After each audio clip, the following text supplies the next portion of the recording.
आज हम जिस बुक के बारे में बात करने वाले हैं, यह बुक ऐसे लोगों के लिए तो बिल्कुल भी नहीं है जिन्होंने अपनी लाइफ में कामयाबी हासिल करने के लिए ना तो कोई पक्का इरादा किया है और ना ही कभी अपनी लाइफ में सक्सेस पाने के लिए कोई कोशिश या मेहनत की है।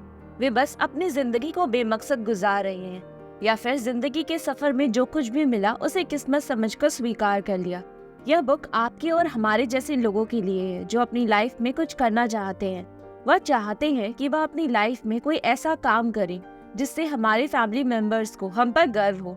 और अगर आप भी अपनी लाइफ में कुछ करना चाहते हैं तो मेरा सजेशन यही होगा कि आपको यह बुक अपनी लाइफ में एक बार तो जरूर पढ़नी चाहिए। मेरा दावा है कि यह बुक आपके नजरिए को पूरी तरह से बदल कर रख देगी। तो हम बात कर रहे हैं यू कैन विन बुक के बारे में कि आखिरकार इस बुक को पढ़ने का बेस्ट वे क्या है, या फिर हम इस बुक को कैसे पढ़ें कि हमें इस बुक में लिखी हुई हर एक बात अच्छे से समझ में आए। लेकिन यह जानने से पहले कि हमें इस बुक को पढ़ना कैसे है, यह जानना बहुत जरूरी है कि यह बुक किस बारे में है या फिर बुक को पढ़ने से हमें क्या सीखने को मिला। वैसे तो अगर आपको भी मेरी तरह बुक्स पढ़ना पसंद है तो आप में से बहुत से ऐसे लोग होंगे जो इस बुक को पढ़ चुके होंगे। तो आप हमें कमेंट बॉक्स में बता सकते हैं कि आपने यह बुक कब पढ़ी और आपने इस बुक से क्या सीखा। और हम जिस बुक के बारे में बात कर रहे हैं उसके राइटर शिव खेड़ा जी है। वैसे तो यह बुक राइटर ने इंग्लिश में लिखी है, लेकिन इस बुक को 21 भाषाओं में ट्रांसलेट भी किया जा चुका है। और यहाँ तक ये नहीं, यू कैन विन बुक ने इंटरनेशनल बेस्ट सेलर में भी अपनी जगह बनाई हुई है। इस बुक में एक काफी फेमस पंक्ति है जिसमें राइटर ने लिखा है कि जीतने वाले कोई अलग काम नहीं करते, वे हर काम को अलग ढंग से करते हैं। तो इस लाइन से हमें यह सीखने को मिलता है कि जो विनर्स होते हैं या फिर जो लोग अपनी लाइफ में सक्सेसफुल होते हैं, तो हम लोगों को उन्हें देखकर यही लगता है कि पक्का उनके पास कोई जादू की छड़ी होगी या फिर यार उनकी किस्मत कितनी अच्छी है। तो ऐसा बिल्कुल भी नहीं होता। वह भी हमारी तरह ही होते हैं, उनके पास भी उतना ही दिमाग होता है जितना कि हमारे पास है, पर वह हर काम को एक अलग ढंग से करते हैं और उनका दुनिया को देखने का नजरिया भी हमसे अलग होता है। तो यह किताब हमें एटीट्यूड यानी कि नजरिए के बारे में बताती है कि आखिरकार एटीट्यूड होता क्या है और हमें अपने अंदर पॉजिटिव एटीट्यूड को डेवलप कैसे करना है। उससे पहले हमें यह पता होना चाहिए कि आखिरकार एटीट्यूड होता क्या है। देखो, जब भी हम किसी एरोगेंट आदमी को देखते हैं तो हम लोग अक्सर कॉमन लैंग्वेज में एटीट्यूड वर्ड का इस्तेमाल करते हैं कि देख उस आदमी में कितना एटीट्यूड है या फिर वो आदमी कितना एटीट्यूड दिखा रहा है। तो यह एटीट्यूड है, बट सिर्फ एटीट्यूड नहीं है, क्योंकि एटीट्यूड मीन्स नजरिया होता है कि हम चीजों को कैसे देखते हैं, समझते हैं, या फिर हम किसी बात पर कैसे बिहेव करते हैं या रिएक्ट करते हैं, क्योंकि हमारा रिएक्शन भी हमारे नजरिए को दर्शाता है कि हम चीजों को कैसे देखते हैं।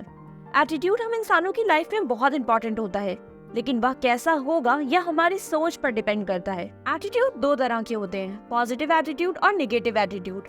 पॉजिटिव एटीट्यूड का अर्थ होता है कि हम अपनी लाइफ को कितनी पॉजिटिविटी से देखते हैं। जो पॉजिटिव एटीट्यूड वाले व्यक्ति होते हैं वह अपनी लाइफ की डिफिकल्ट से डिफिकल्ट सिचुएशन में भी कुछ न कुछ अच्छाइयाँ खोज ही लेते हैं। या जो पॉजिटिव एटीट्यूड होता है वह हमें अपनी लाइफ में आगे बढ़ने में और ग्रो करने में मदद करता है। वहीं दूसरी तरफ निगेटिव एटीट्यूड का अर्थ होता है कि अपनी लाइफ की हर चीजों को निगेटिविटी या गलत ढंग से देखना। निगेटिव एटीट्यूड वाले व्यक्तियों में सबसे बड़ी पहचान होती है कि उनमें बहुत ही ज्यादा एरोगेंस होता है। अगर हम पॉजिटिव एटीट्यूड और निगेटिव एटीट्यूड को एग्जाम्पल लेकर समझे तो वह कुछ इस तरह होगा कि I am best and I can do it, यह पॉजिटिव एटीट्यूड है।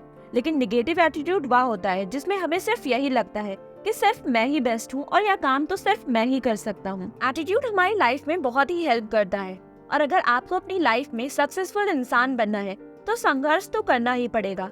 लेकिन निगेटिव एटीट्यूड के साथ हार्ड वर्क तो किया ही नहीं जा सकता, तो सक्सेस तो बहुत ही दूर की बात है। और अगर आपको ऐसा लगता है कि निगेटिव लोग हमेशा ये निगेटिव रहते हैं और उन्हें चेंज नहीं किया जा सकता, तो आप बिल्कुल गलत है। उन्हें चेंज किया जा सकता है, लेकिन सोचने वाली बात है कि निगेटिविटी हमारे अंदर आती क्यों है और निगेटिव एटीट्यूड को हम चेंज कैसे कर सकते हैं। तो यह बुक हमें यही सिखाती है कि हमें अपने अंदर पॉजिटिव एटीट्यूड को कैसे डेवलप करना है।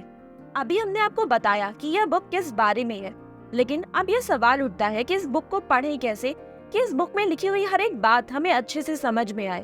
तो इस बुक में टोटल 11 चैप्टर दिए गए हैं, तो आपको ऐसा बिल्कुल भी नहीं करना है कि एक ही बार में पूरी बुक पढ़कर खत्म कर देना है, बल्कि आपको एक बार में सिर्फ एक ही चैप्टर पढ़ना है, वह भी बहुत धीरे धीरे और समझते हुए। और जब तक चैप्टर फर्स्ट की सारी बातें अच्छी तरह से समझ ना लें, अगले चैप्टर को पढ़ने के लिए जल्दबाजी ना करें। इस बुक को आप एक वर्क बुक के रूप में भी इस्तेमाल कर सकते हैं। इस बुक को पढ़ने के बाद आपने क्या सोचा, क्या समझा, इस बुक के साइड में लिखते जाएं। और जो कुछ भी आपने इस बुक में पढ़ा है और जो कुछ भी आपको समझ में आया है उस बारे में आप उस दोस्त से बात कर सकते हैं जो आपकी खूबियों और खामियों को अच्छी तरह से जानता हो, क्योंकि इसकी निष्पक्ष राय आपके लिए हेल्पफुल हो सकती है। तो अगर आप भी इस बुक को परचेस करना चाहते हैं तो मैंने इस बुक के लिंक को नीचे डिस्क्रिप्शन बॉक्स में दे दिया है, तो आप लोग जाकर के इस बुक को परचेस कर सकते हैं। और भी ऐसे बुक से रिलेटेड वीडियोस को देखने के लिए हमारे चैनल को सब्सक्राइब करना ना भूलें। और आपको हमारी वीडियो कैसी लगी कमेंट बॉक्स में जरूर बताएं।